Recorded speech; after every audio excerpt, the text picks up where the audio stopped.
We have some major news right now. Republicans are growing increasingly concerned about the future of Texas's Senate race. After last night's primary elections, James Telerico won, and on the Republican side, you have Ken Paxton and John Cornyn, the incumbent, heading to a runoff. Why are they concerned? Well, a couple of reasons. Number one, Republicans are about to spend a ton of money in the Republican runoff to try to either beat Paxton or beat Cornyn.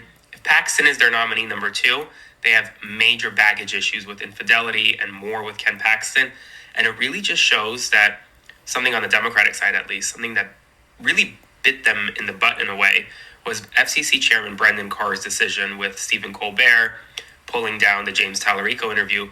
It kind of backfired on them because it helped Telerico win last night. And now, one day later, they're worried about the future of Texas's Senate seat. Now, Texas is a reliably red state, don't get me wrong. But if Paxton is the nominee on the Republican side, Telerico now has a shot to take Texas, which means that Republicans will not only have to now spend millions in this runoff, but they'll have to spend millions trying to defend a seat that they didn't think was competitive just a few days ago.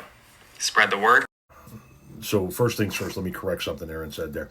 The FCC didn't pull the Telerico interview, the Stephen Colbert interview with Telerico. Stephen Colbert's network decided to pull the interview for fear that the FCC was going to do something. We need to make sure that we get those facts straight. But more to the point, Democrats have a real shot here. They really do.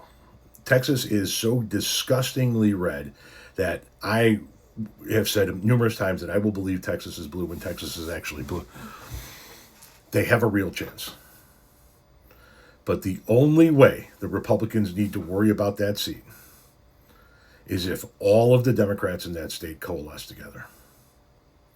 If the faction of people that were supporting Jasmine Crockett look at James Telerico and say, he wasn't our choice, he wasn't the guy we wanted, so we're not going to vote for him, they don't stand a chance. They don't have the wiggle room. And I understand that there are people going to go, well, there are more people that are liberal or Democratic in the state of Texas, technically speaking, than there are Republicans. Doesn't fucking matter.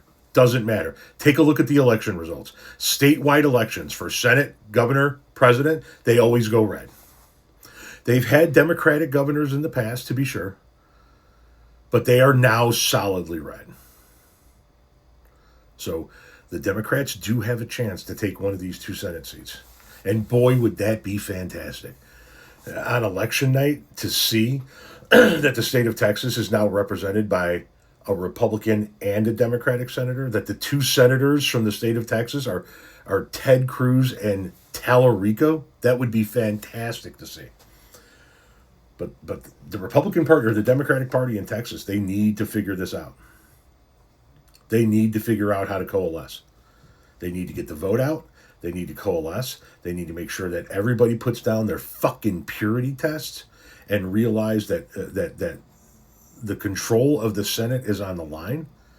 And yes, we do have a much better chance in Texas if Ken Paxton is the nominee. But if John Cornyn is the nominee, you can't afford to lose very many votes on the Democratic side. We can't afford to have protest votes in that state this year.